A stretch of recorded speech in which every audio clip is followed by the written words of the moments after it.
আসসালামু আলাইকুম। আজ স্টেজে আপনাদের স্বাগত। আজকের গল্পের আসরে আমরা শরৎচন্দ্র চট্টোপাধ্যায়ের বিখ্যাত ছোট গল্প লালু আপনাদেরকে পড়িয়ে শোনাব। তার আগে শরৎচন্দ্র চট্টোপাধ্যায় সম্পর্কে কিছু তথ্য যে শরৎচন্দ্র চট্টোপাধ্যায় জন্মগ্রহণ করেন 1876 সালের 15 সেপ্টেম্বর হুগলি জেলার দেবানন্দপুরে। শরৎচন্দ্র চট্টোপাধ্যায়ের প্রথম উপন্যাস বড়দিদি, যেটি 1907 সালে ভারতীয় পত্রিকায় প্রথম প্রকাশিত হওয়ার সঙ্গে সঙ্গে সাহিত্য জগতে তার খ্যাতি ছড়িয়ে পড়ে। শরৎচন্দ্র বাংলা সাহিত্যের একজন অমর কথা শিল্পী। তার উপন্যাসের মূল বিষয়বস্তু ফুলের জীবন ও সমাজ, ব্যক্তি মানুষের মন ফুলের সংস্কারের জন্য মানসিকতার আঘাতে কতটা রক্তাক্ত হতে পারে তার এই রূপচিত্র এঁকেছেন তিনি তার রচনা। তবে তার উপন্যাসে ব্যক্তিবর্গের ইচ্ছা বিচার ও মুক্তি সর্বদাই সমাজ কর্তৃক নিয়ন্ত্রিত হয় বলে তাকে রক্ষণশীল বলা হয়ে থাকে। তবে নারীর প্রতি সামাজিক নির্যাতন ও তার সংস্কারবন্ধী জীবনের রূপায়ণে তিনি বিপ্লবী লেখক। বিশেষত গ্রামের অবহেলিত বঞ্চিত বাঙালি নারীর প্রতি তার গভীর মমত্ববোধ ও শ্রদ্ধা অতুলনীয়। শরৎচন্দ্র চট্টোপাধ্যায় বাংলা সাহিত্যের এক অমূল্য সম্পদ। সবচেয়ে জনপ্রিয় কয়েকজন সাহিত্যিকের মধ্যে শরৎচন্দ্র সবসময় প্রথম দিকেই থাকে। তার বিখ্যাত লালু ছোট গল্পটি 10-11 বছরের কৈশোরের জীবনের প্রতিচ্ছবি তুলে ধরেছেন তিনি। আপনার গল্পের সাথে সাথে হারিয়ে যাবেন সেই সোনালী অতীতে হারিয়ে যেতে হলে চলুন শুনতে থাকুন আমাদের সাথে। শুরু করতেছি শরৎচন্দ্রের বিখ্যাত ছোট গল্প লালু।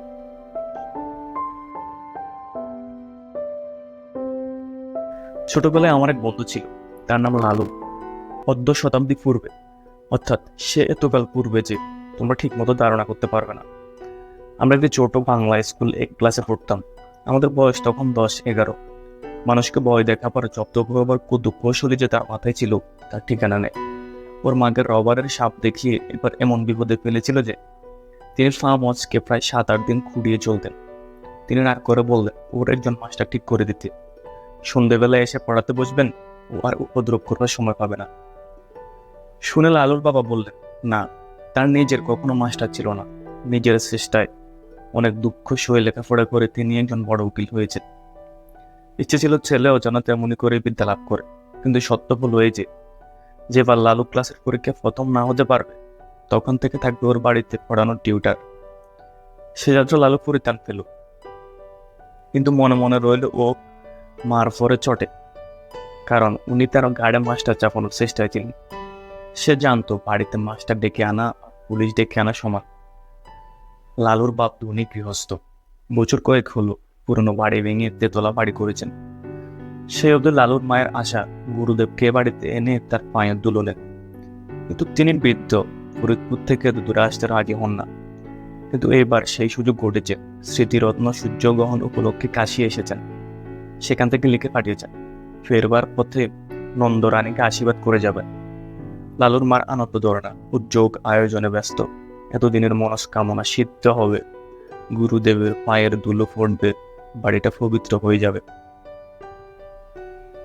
নিচের বড় ঘরটা থেকে আসবাবপত্র সরানো হলো। নতুন ফিতের খাট, নতুন শয্যা তৈরি হয়ে গেল। গুরুদেব শোবেন। এই ঘরেরই এক কোণে তার পুজো আহ্নিকের জায়গা হলো, কারণ তেতলায় ঠাকুর ঘরে উঠতে নামতে তার কষ্ট হবে। দিন কয়েক পরে গুরুদেব এসে উপস্থিত হলেন, কিন্তু কি দুর্যোগ! আকাশ চেয়ে কালো মেঘের ঘটা, যেমন ঝড় তেমনি বৃষ্টি, তার আর বিরাম নেই। এদিকে মিষ্টান্নিদি তৈরি করতে, ফল ফুল সাজাতে লালুর মা নিঃশ্বাস নেবার সময় পান না। তারই মধ্যে সহস্রে জেড়ে জুড়ে মশারি গুজে দিয়ে বিছানা করে দিলেন। নানা কথাবার্তায় রাত হয়ে গেল। পরিশ্রমে ক্লান্ত গুরুদেব আহারাদি সেরে শয্যা গ্রহণ করলেন। চাকর বাকর ছুটি পেল। সুকোমল শয্যার পরিপাট্যে প্রসন্ন গুরুদেব মনে মনে নন্দরানীকে আশীর্বাদ করলেন। কিন্তু গভীর রাতে আকস্মাৎ তার ঘুম ভেঙে গেল। চাঁদ ছুঁয়ে মশারি ফুড়ে তার সুপরিপুষ্ট পেটের উপর জল পড়ছে। কি ঠান্ডা সে জল! শশব্যস্তে বিছানার বাইরে এসে পেটটা মুছে ফেললেন। বললেন, নতুন বাড়ি করলেন নন্দরানী, কিন্তু পশ্চিমের কড়া রোদে চারটা এর মধ্যেই ফেটেছে দেখছি। ফিতের খাট ভারী নয়, মশারি শুদ্ধ, সেটা ঘরের আরেক ধারে টেনে নিয়ে গিয়ে আবার শুয়ে পড়লেন। কিন্তু আধ মিনিটের বেশি নয়, চোখ দুটো সবে বুঝেছেন অমনে 2-4 ফোঁটা তেমনি ঠান্ডা জল টপ টপ করে পেটের উপর ঠিক সে স্থানটার উপরে জ্বরে ফুটল। স্মৃতিরত্ন আবার উঠলেন, আবার খাট টেনে অন্য ধারে নিয়ে গেলেন। বললেন, ইস, ছাদটা দেখছি এ কোণ থেকে ও কোণ পর্যন্ত ফেটে গেছে। আবার শুলেন, আবার পেটের উপর জল জ্বরে ফুটল। আবার উঠে পেটের জল মুছে খাটটা টেনে নিয়ে আরেক ধারে গেলেন, কিন্তু শোভা মাত্রই তেমনি জলের ফোঁটা। আবার টেনে নিয়ে একাধারে গেলেন, কিন্তু সেখানেও তেমনই। এবার দেখলেন বিছানাটাও ভিজেছে, শোবার জো নেই। স্মৃতিরত্ন বিপদে পড়লেন। বুড়ো মানুষ, অজানা জায়গায় দৌড় খুলে বাইরে যেতেও ভয় করে, আবার থাকাও বিপজ্জনক। কি জানি ফাটা ছাদ ভেঙে হঠাৎ মাথায় যদি পড়ে। ভয়ে ভয়ে দৌড় খুলে বারাতে এলেন। সেখানে লণ্ঠন একটা জ্বলছে বটে, কিন্তু কেউ কোথাও নেই, ঘোর অন্ধকার। যেমন বৃষ্টি তেমনি জড়ো হাওয়া, দাঁড়াবার চৌকি, কোথায় চাকর বাকর, কোন ঘরে শুয়ে তারা কিছুই সে জানে না। চেঁচিয়ে ডাকলেন, কিন্তু কারো সাড়া মিলল না। একধারে একটা বেঞ্চি ছিল, লালুর বাবার গরিব মক্কেল যারা, তাহারা এসে বসে। গুরুদেব অগত্যা তাতেই বসলেন। আত্মমর্যাদার যথেষ্ট লাঘব হল, অন্তরে অনুভব করলেন, কিন্তু উপায় কি? তোরা বাতাসে বৃষ্টির চাটের আমেজ রয়েছে, শীতে গা শিরশির করে।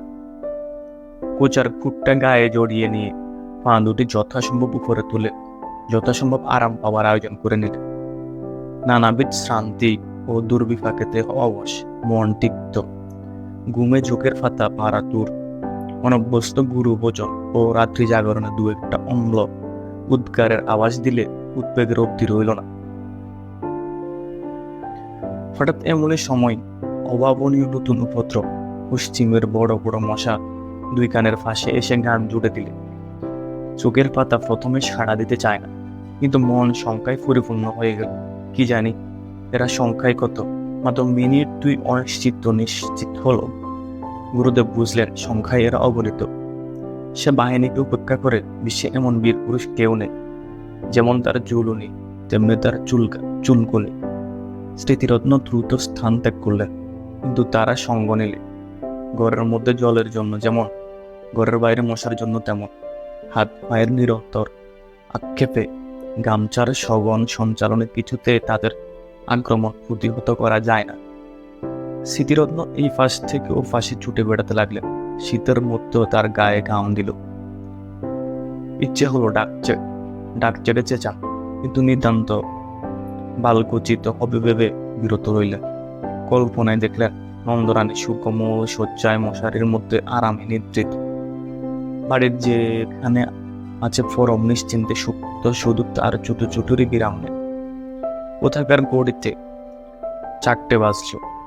বললেন, কামড়া বেটারা যত পারিস কামড়া, আমি আর পারিনি।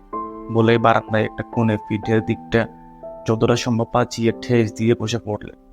বললেন, সকাল পর্যন্ত যদি ফাঁটা থাকে তবে দুর্ভাগ্যে দেশে আর না। যে গাড়ি প্রথম পাবো সে গাড়িতে দেশে পালাবো। কেন যে এখানে আসতে মন চাইতো না তার হেতু বোঝা গেল। দেখতে দেখতে সর্বপন্থাহর নিদ্রায় তার সারা রাত্রি সকল দুঃখ মুছে দিলে। স্মৃতিরত্ন অচেতন প্রায় ঘুমিয়ে পড়লেন। এদিকে নন্দরানী কন্যা হতে উঠেছেন। গুরুদেবের পরিচর্যায় লাগতে হবে। রাত্রে গুরুদেব জলযোগ মাত্র করেছেন, যদিস তা গুরুতর। তবু মনের মধ্যে ক্ষোভ ছিল, খাওয়া তেমন ভালো হয়নি। আজ দিনের বেলা নানা উপাচারে তা বরিয়ে তুলতে হবে। নিচে নেমে এলেন, দেখেন দৌড় খোলা। গুরুদেব তার আগে উঠেছেন ভেবে একটু লজ্জাবোধ হল। ঘরের মধ্যে মুখ পাঠিয়ে দেখেন তিনি নেই, কিন্তু একই ব্যাপার। দক্ষিণ দিকের খাট উত্তর দিকে। তার ক্যাম্বিসের বাইকটা জানালা ছেড়ে মাঝখানে নেমেছে। কুশাকুশি, আসন প্রভৃতি পূজা আহ্নিকের জিনিসপত্রগুলো সব এলোমেলো, স্থানভ্রষ্ট। কারণ কিছুই বুঝলেন না। বাইরে এসে চাকরদের ডাকলেন, তারা কেউ তখনও উঠেনি। তবে একলা গুরুদেব গেলেন কোথায়? হঠাৎ দৃষ্টি পড়ল, ওটা কি? এক কোণে আলো অন্ধকার, মানুষের মতো কি একটা বসে না। সাহসে বর করে একটু কাছে গিয়ে ঝুঁকে দেখেন তার গুরুদেব। অবক্ত আশঙ্কা চেঁচিয়ে উঠলেন, ঠাকুরমশাই, ঠাকুরমশাই! ঘুম ভেঙে স্মৃতিরত্ন চোখ মেলে চাইলেন, তারপরে ধীরে ধীরে সোজা হয়ে বসলেন। নন্দরানী ভয়ে ভাবনায় লজ্জায় কেঁদে ফেলে জিজ্ঞেস করলেন, ঠাকুরমশাই, আপনি এখানে কেন? স্মৃতিরত্ন উঠে দাঁড়িয়ে বললেন, সারা রাত দুঃখের আর ফার ছিল না যে মা। কেন বাবা? নতুন বাড়ি ঘুরেছ বটে মা, কিন্তু চাঁদ কোথাও আর আসতো নেই। সারা রাতের বৃষ্টি বাদল বাইরে তো পড়েনি, পড়েছে আমার গায়ের উপর। খাট টেনে যেখানে নিয়ে যায় সেখানে পড়ে জল, পাছে চাঁদ ভেঙে মাথায় ফড়ে ফালিয়ে এলাম বাইরে।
কিন্তু তাতেই কি রক্ষে আছে মা? পঙ্গপালের মতো ডাঁশ মশা যাকে যাকে সমস্ত রাত্রি যেন চুবলে খেয়েছে। এদার থেকে জুটে ওদার যায়, আবার ওদার থেকে জুটে এদারে আসি। গায়ের অর্ধেক রক্ত বধু করে আর নেই। বহু প্রয়াস বহু সাধ্য সাধনায় গড়ে আনা বৃদ্ধ গুরুদেবের অবস্থা দেখে নন্দরানীর দু চোখ অশ্রু সজল হয়ে উঠল। বললেন, কিন্তু বাবা, বাড়িটা যে তেতলা, আপনার ঘরের উপর আরো যে দুটো ঘর আছে, বৃষ্টির জল তিনটে চাঁদ উড়ে নামবে কি করে? কিন্তু বলতে বলতে তার সহসা মনে হলো, এ হয়তো ওই শয়তান লালুর কোন রকম শয়তানি বুদ্ধি। ছুটে গিয়ে বিছানা হাতে দেখেন মাঝখানে চাদরের অনেকখানি ভিজে এবং মশারি বেয়ে ফোঁটা ফোঁটা জল ঝরছে। তাড়াতাড়ি নামিয়ে নিয়ে দেখতে পেলেন ন্যাংটায় বাঁধা একটা চাঙড় বরফ, সবটা গলেনি, তখনও এক টুকরো বাকি আছে। পাগলের মতো ছুটে বাইরে গিয়ে চাকরদের যাকে সম্মুখে ফেলেন সে যে হুকুম দিলেন, হারামজাদার লেলু কোথায়? কাজকর্ম চুলো যাকে, বজ্জারটাকে যেখানে পাবি মারতে মারতে ধরে আন। লালুর বাবা সেই মাত্র নিচে নেমেছিলেন। স্ত্রীর কাণ্ড দেখে হতবুদ্ধি হয়ে গেলেন। কি কাণ্ড করছে, হলো কি? নন্দরানী কেঁদে ফেলে বললেন, হয় তোমার ওই লেলুকে বাড়ি থেকে তাড়াও, না হয় আজই আমি গঙ্গায় ডুবে এ মহাপাতকের প্রায়শ্চিত্ত করবে। কি করলো সে? বিনা দোষে গুরুদেবের দশা কি করেছে চোখে দেখোগে। তখন সবাই গেলেন ঘরে। নন্দরানী সদা বললেন, সব দেখলেন, স্বামীকে বললেন, এ দস্যি ছেলেকে নিয়ে করবো কি করে তুমি বলো। গুরুদেব ব্যাপারটা সমস্ত বুঝলেন, নিজের নির্বুদ্ধির তাই বৃত্ত হা হা করে মিশে ফেললেন। লালুর বাবা আরেক দিকে মুখ ফিরিয়ে দাঁড়িয়ে রইলেন। চাকররা এসে বললেন, লালু বাবু কোঠি মে নেই হে। আরেকজন এসে জানালেন সে মাসিমার বাড়িতে বসে খাবার খাচ্ছে, মাসিমা তাকে আসতে দিলেন না। মাসিমা মানে নন্দর ছোট বোন, তার স্বামী ওকে, সে অন্য পাড়ে থাকে। এরপরে লালু 3-15 আর এ বাড়িতে ত্রিসীমানায় পা দিলেন। তার ডাক নাম ছিল লালু, ভালো নাম অবশ্যই একটি ছিল, কিন্তু মনে নেই। জান অবোধ হয় হিন্দিতে লাল শব্দের অর্থ হচ্ছে প্রিয়। এ নাম কে তারা দিয়েছিল জানি না, কিন্তু মানুষের সঙ্গে নামের এমন সঙ্গতি কদাচিৎ মেলে। সে ছিল সকলের প্রিয়। স্কুল ছেড়ে আমরা গিয়ে কলেজে ভর্তি হলাম। লালু বললে সে ব্যবসা করবে। মায়ের কাছে 10 টাকা চেয়ে নিয়ে সে ঠিকাদারি শুরু করে দিলে। আমরা বললাম, লালু তোমার পুঁজি তো 10 টাকা। সে হেসে বললে, আর কত চাই, এই তো ঢের। সবাই তাকে ভালোবাসত, তার কাছ জুটে গেল। তারপর কলেজের পথে প্রায় দেখতে পেতাম লালু জাতি মাথায় জন কয়েক কুলির মজুর নিয়ে রাস্তার ছোটখাটো মেরামতির কাজে লেগেছে। আমাদের দেখে হেসে তামাশা করে বলতো, যা যা দৌড়ো, পার্সেন্টেজের খাতায় এখনই ডেরা পড়ে যাবে। আরো ছোটকালে যখন আমরা বাংলা স্কুলে পড়তাম, তখন সে ছিল সকলের মিস্ত্রি। তার বইয়ের থলির মধ্যে সর্বজয় মজুদ থাকতো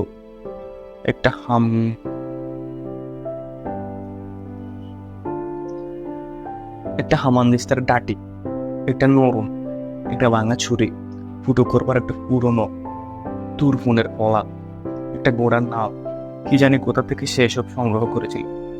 কিন্তু এর দিয়ে পারত না সে এমন কোনো কাজ নেই। স্কুল শুদ্ধ সকলের ভাঙা ছাতি সারানো, স্লেটের ফ্রেম আটা, খেলতে ছিঁড়ে গেলে তখনই জামা কাপড় সেলাই করে দেওয়া।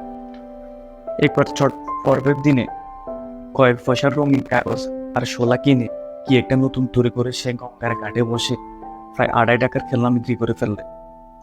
তার থেকে আমাদের পেট ভরে চিনে বাদাম বাজে খাইয়ে দিলে। বছরের পরে বছর যায়, সকলে বড় হয়ে উঠেছিলাম। জিমন্যাস্টিকের আড্ডায় লালুর সমকক্ষ কেউ ছিল না। তার গায়ে জোর ছিল যেমন অসাধারণ, সাহস ছিল তেমনই অপরিসীম। বয় কারে কয় সে বোধ করে জানিত না। সকলের ডাকে এসে প্রস্তুত, সবার বিপদে এসে সকলের আগে এসে উপস্থিত। কেবল তার একটা মারাত্মক দোষ ছিল, কাউকে ভয় দেখাবার সুযোগ পেলে সে কিছুতে নিজেকে সামলাতে পারত না। এতে ছেলে বুড়ো গুরুজন সবাই তার কাছে সমান। আমরা কেউ ভেবে পেতাম না ভয় দেখাবার এমন সব অদ্ভুত ফন্দি তার মাথায় এক নিমিষে কোথা থেকে আসে। দু একটা ঘটনা বলি। পাড়ার মনোহর চাটুর্যের বাড়ি কালী পুজো। দুপুর রাতে বুলির ক্ষণ বয়ে যায়, কিন্তু কামার অনুপস্থিত। লোক ছুটল দৌড়ে আনতে, কিন্তু গিয়ে দেখে সে পেটের ব্যথায় অচেতন। ফিরে এসে সংবাদ দিতে সবাই মাথায় হাত দিয়ে বসলো। উফাই, এত রাত্রে ঘাতক মিলবে কোথায়? দেবীর পুজো পণ্ড হয়ে যাবে যে। কে একজন বলল, পাঠা কাটতে পারে লালু।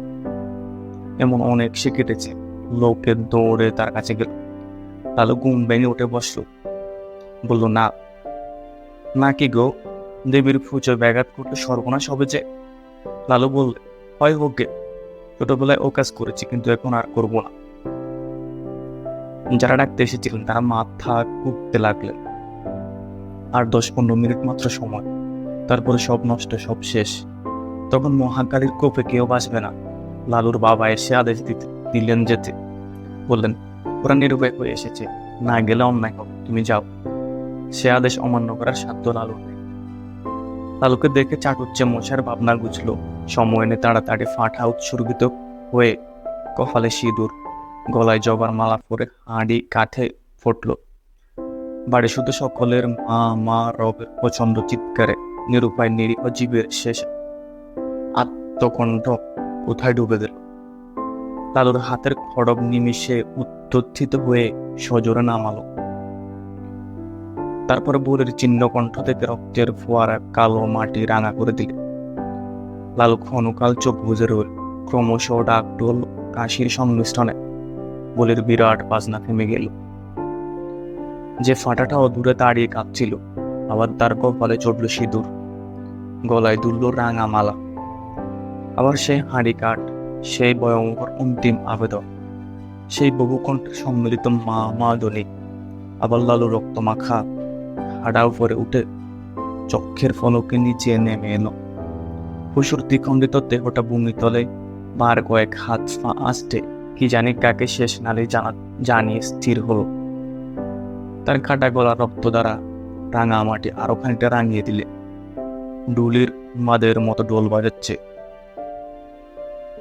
উঠানে বিটখোর দাঁড়িয়ে বহু লোকের বহু প্রকারের কোলাহল।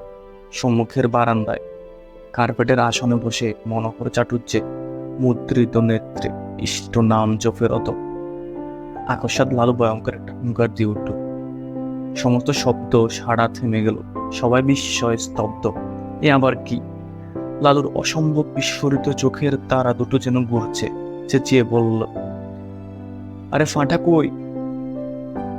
বাড়ির কে একজন বয়ে বয়ে জবাব দিলে, আর তো ফাঁটা নেই, আমাদের শুধু দুটো করে বলি হয়। লালুদার হাতের রক্ত মাখা খাড়াটা মাথার উপরে বার দুই ঘুরিয়ে ভীষণ কর্কশ কণ্ঠে গর্জন করুন, নেই ফাটা, সে হবে না। আমার খুন চেপে গেছে, দাও ফাটা, নইলে আজ আমি যাকে ফাবো ধরে নর বলে দেব, মা মা জয়কালী।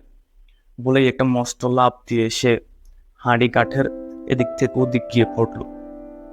তার হাড়ের খাড়া তখন বন বন করে ঘুরছে। তখন যে কাণ্ড ঘটল ভাষায় বর্ণনা করা যায় না। সবাই একসঙ্গে ছুটল সদর দরজা থেকে। আচ্ছা, লালু ধরে ফেলে পালাবার চেষ্টায় বিষম ঠেলাঠেলি হুড়োমুড়িতে সেখানে যেন দক্ষ যজ্ঞ ব্যাপার বেঁধে গেল। কেউ পড়েছে গড়িয়ে, কেউ হামাগুড়ি দিয়ে কারো পায়ের ফাঁকের মধ্যে মাথা গুলিয়ে বেরোবার চেষ্টা করছে, কারো গোলা কারো বগলের চাপের মধ্যে পড়ে দম আটকাবার মধ্যে হয়েছে।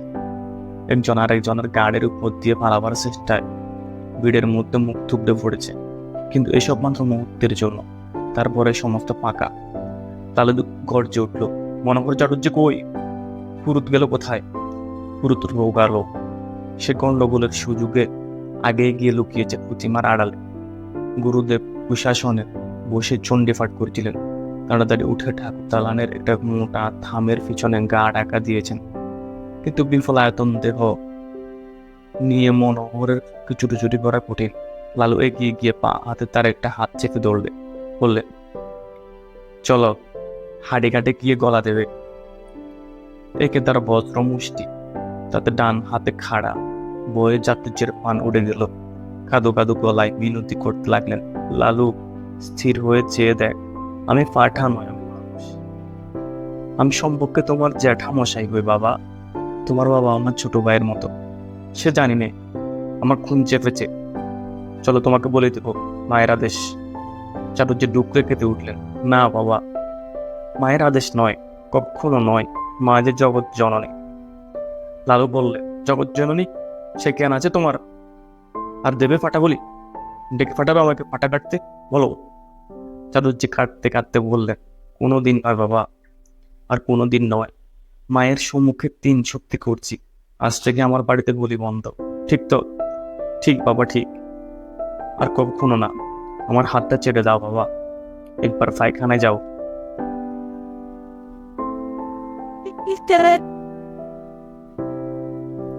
লালু হাত ছেড়ে দিয়ে বলল, আচ্ছা যাও, তোমাকে ছেড়ে দিলাম। কিন্তু ফুরুত পালালো কোথায়? গুরুদেব সে কই? এই বলে সে পুনশ্চ হুঙ্কার দিয়ে লাফ মেরে ঠাকুর দালানের দিকে অগ্রসর হতে প্রতিমার পিছন ও থামের আড়াল হতে 2 বিভিন্ন গলার ভয়াত্মক ক্রন্দন উঠল, সরু ও মোটায় মিলিয়ে। সে শব্দ এমন এক অদ্ভুত হাস্যকর যে লালু নিজেকে সামলাতে পারলেন না। হা হা করে হেসে উঠে তুম করে মাটিতে হাড়াটা ফেলে দিয়ে এক দৌড়ে বাড়ি ছেড়ে ফালালো। তখন কারো বুঝতে বাকি রইল না, খুন চাপা টাফা সব মিথ্যে, সব তার চালাকি। তাহলে শয়তানি করে এতক্ষণ সবাইকে ভয় দেখাচ্ছিল। মিনিট 5 মধ্যে যে যেখানে পালিয়েছে ফিরে এসে জুটল। ঠাকুরের পুজো তখনও বাকি, তাতে যথেষ্ট বিঘ্ন ঘটেছে এবং মহা হইচই কলরবের মধ্যে চাটুজ্জে মশা সকলের সম্মুখে বারবার প্রতিজ্ঞা করতে লাগলেন, ওই বচ্চার ছোটটাকে যদি না কাল সকালে ওর বাপকে দিয়ে 50 গাছ জুতো না খাওয়ায়, তো আমার নামই মনে চাটুচ্ছে নয়। কিন্তু যুদ্ধ তাকে খেতে হয়নি। ভোরে উঠেই সে যে কোথায় পালালো, 7-8 দিন কেউ তার খোঁজ পেল না।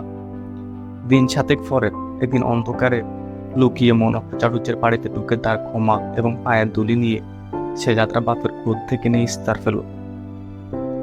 কিন্তু সে যাই হোক, দেবতার সামনে সত্য করেছিলেন বলে চাটুজ্জে বাড়ির কালী পূজায় তখন থেকে ফাটা বলি হয়ে ওঠেন।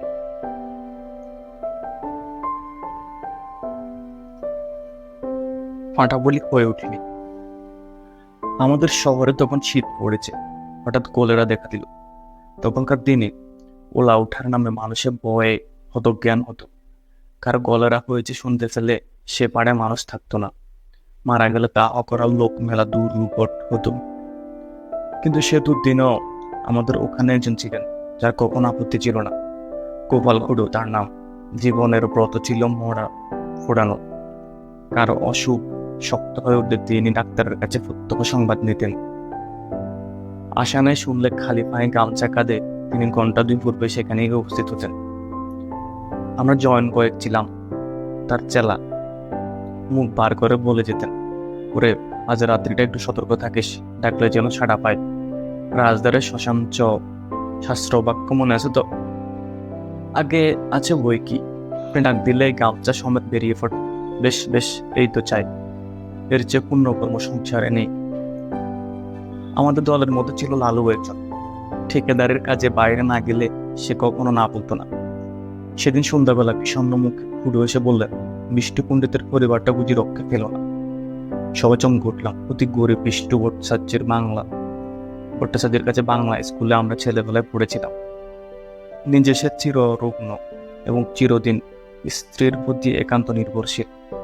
জগতে আপনার বলতে কেউ নেই, আর তার মতো নেই অসহায় মানুষ সংসারে আমি দেখিনি। রাত্রি আন্দাজ 8টা, দৌড়ের ঘাটে বিছানা সমেত পণ্ডিত গৃহিণীকে আমরা গদ থেকে উঠানে নামালাম। পণ্ডিত মশাই ফ্যাল ফ্যাল করে চেয়ে রইলেন। সংসারে কোনো কিছুর সঙ্গে সে চাহানের তুলনা হয় না, এবং সে একবার দেখলে সারা জীবনে বলা যায় না।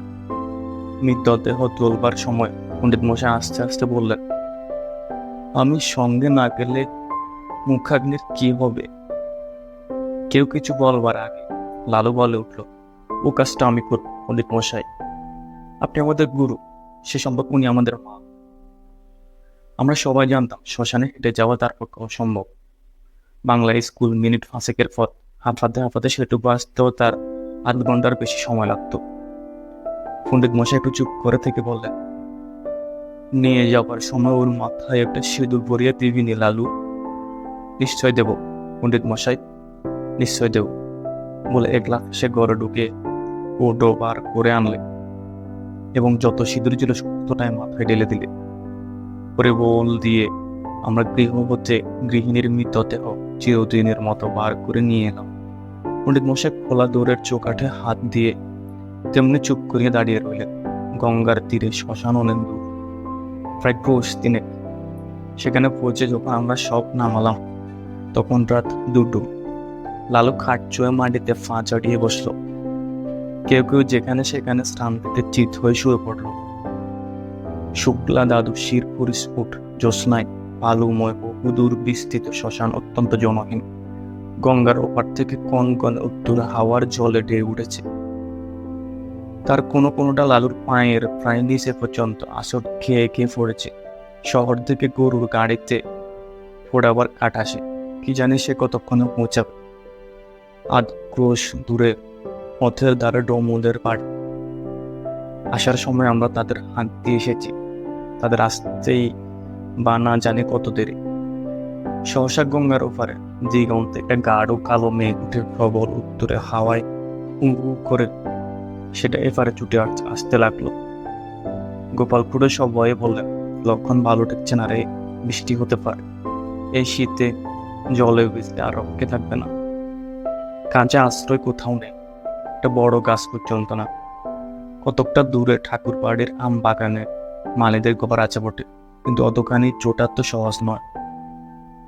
দেখতে দেখতে আকাশ গেল চেয়ে, চাঁদের আলো ঢুকলো অন্ধকার। ওর থেকে বৃষ্টি তার শোঁ শব্দ এলো কানে, ক্রমশ সেটা নিকটতর হয়ে উঠল। আগাম 2-10 ফোঁটা সকলের গায়ে এসে পড়লো তীরের মতো। কি করে ভাবতে ভাবতে মুষলধারে বৃষ্টি নেমে এলো। মরা রইল পড়ে। পান বাঁচাতে কে যে কোথায় ছুট দিল তার ঠিকানা নেই। জল থামলে ঘন্টা খানেক পরে একে একে সবাই ফিরে এলাম। মেঘ গিয়েছে কেটে, চাঁদের আলো উঠছে দিনের মতো। ইতিমধ্যে গরুর গাড়ি এসে পৌঁছেছে। গাড়োয়ান কাঠ এবং সপ্তাহের অন্যান্য উপকরণ নামিয়ে দিয়ে ফিরে যাবার উদ্যোগ করছে, কিন্তু ডোমদের দেখে নেই। গোপাল খুঁড়ে বললে, ও বেটারা ওই রকম, শীতে ঘর থেকে বেরোতে চায় না। মনে বললে, কিন্তু লালু এখনো ফিরল না কেন? সে বলছিল মুখে আগুন দিবে, ভয়ে বাড়ি ফেলানো না তো? খুড়ো লালুর উদ্দেশ্যে রাগ করে বললেন, ওটা ওই রকম, যদি এতই ভয় মরা ছুঁয়ে বসতে গেলে কেন? আমি হলো বস ডাকাত হলেও মরা ছেড়ে যেতাম না। ছেড়ে গেলে কি হয় খুড়ো? কি হয়? কত কি শ্মশান ভূমি কিনা? শ্মশানে একলা বসে থাকতে থাকতে আবার ভয় করতো না? ভয় আমার? অন্তত 1000টা মরা পুড়িয়েছি জানিস। এরপর মনে আর কথা কইতে পারলে না, কারণ সত্যি খুড়োর গর্ব করা সাজে। শ্মশানে গোটা 2 কোদাল পড়েছিল। খুঁড়ে তার একটা তুলে নিয়ে বলল, আমি চুলোটা কেটে ফেলি, তোরা হাতাহাতি করে কাঠগুলো নিচে নামিয়ে ফেল। খুঁড়ো চলে কাটতে আমরা ঘাট নামিয়ে আনছি। নুরু বললে, আচ্ছা মরাটা ফুলে যেন দুগুণ হয়েছে না? খুঁড়ো কোনোদিকে না তাকিয়ে জবাব দিলেন, ফুলবে না, লেফ কাটা সব জলে বেঁচেছে যে, কিন্তু তুলো জলে ভিজলে চুপছে ছোট হয়ে যাবে খুঁড়ো, ফুলবে না তো। খুঁড়ো রাগ করে উঠলেন, তোর বাড়ি বুদ্ধি, যা করছিস কর। কাঠ বহা প্রায় শেষ হয়ে এলো। নরুর দৃষ্টি ছিল বরাবর খাটের প্রতি। হঠাৎ সে থমকে দাঁড়িয়ে বলে, খুড়ো। মরা যেন নড়ে উঠল। খুড়োর হাতের কাজ শেষ হয়েছিল। কোদানটা ছুঁড়ে ফেলে দিয়ে বললে, তোর মতো বিধু মানুষ আমি কখনো দেখিনি নরু। তুই আসিস কেন এসব কাজে? যা বাকি কাঠগুলো আন। আমি চিতাটা সাজিয়ে ফেলি। গাঁদা কোথাকার। আবার মিনিট 2 গেল। এবার মনে হঠাৎ চমকে উঠে 5-7 পা পিছিয়ে দাঁড়িয়ে সবাই বললেন, না খুড়ো, অতি ভালো দেখছে না, সত্যি মরাটা যেন নড়ে উঠল। খুড়ো এবার হা হা করে হেসে বললেন, ছোটার দল তোরা, ভয় দেখাবি আমাকে? যে হাজারের উপর মরা পুড়িয়েছে তাকে? নরু বললেন, ওই দেখুন আবার নড়ছে। খুড়ো বললেন, হ্যাঁ নড়ছে, ভূত হয়ে তোকে খাবে বলে। মুখের কথাটা আর শেষ হলো না। আকস্মাৎ লেফ কাঁথা জড়ানো মরা হাঁটু গেড়ে খাটের উপর বসে ভয়ঙ্কর বিশ্রী খোনা গলা চেঁচিয়ে উঠলেন, না না, নরুকে না, গোপালকে খাও। ওরে বাবা রে, আমরা সবাই মারলাম। উচ্চশ্বাসে দৌড়। গোপাল খুড়ো সম্মুখে ছিল কাঠের স্তূপ। তিনি উপরের দিকে আমাদের পিছনে ছুটতে না ফেরে ঝাঁপিয়ে গিয়ে পড়লেন গঙ্গার জলে। সেই কনকনে ঠান্ডা এক বুক জলে দাঁড়িয়ে চেঁচাতে লাগলেন, বাবা গো, গেছি গো, ভূত খেয়ে ফেললে গো, রাম রাম রাম। এদিকে সেই ভূতও তখন মুখের ডাকা ফেলে দিয়ে চেঁচাতে লাগলো, ওরে নির্মল, ওরে মণি, ওরে নরু, পলাশিনী রে, আমি লালু, ফিরে আয়, ফিরে আয়। লালুর কণ্ঠস্বর আমাদের কানে পৌঁছালো। নিজেদের নির্বুদ্ধিতে অত্যন্ত লজ্জা পেয়ে সবাই ফিরে এলাম। গোপাল খুড়ো শীতে কাঁপতে কাঁপতে ডাঙায় উঠলেন। লালু তার পায়ের ধুলো নিয়ে সলজ্জে বললেন। সবাই জলের ভয়ে ফালালো, কিন্তু আমি মোড়া ছেড়ে যেতে পারলাম না, তাই লেপের মধ্যে গিয়ে ঢুকে পড়েছিলাম। খুড়ো বললেন, বেশ করেছিলি বাবা, খাসা বুদ্ধি করেছিস। এখন যাও, ভালো করে গঙ্গা মাটি মেখে চান করো। এমন শয়তান ছেলে আমি আমার জন্মে দেখিনি। তিনি কিন্তু মনে মনে তাকে ক্ষমা করলেন। বুঝলেন, এত বড় বল শূন্যতা তার পক্ষে অসম্ভব। এই রাতে একাকী শ্মশানে কলেরার বিছানা, এসব সে গ্রাহ্যই করলেন না। মুখে আগুন দেবার কথায় পুরো আপত্তি করলেন না। সে হবে না, ওর মা শুনতে ফেলে আর মুখে মুখ দেখবে না। ওর মা শুনতে ফেলে আর আমার মুখ দেখবেন না। সপ্তাহ সমাধা হলো। আমরা গঙ্গায় স্নান সেরে যখন বাড়ি ফিরলাম, তখন সে মাত্র সূর্যোদয় হয়েছে।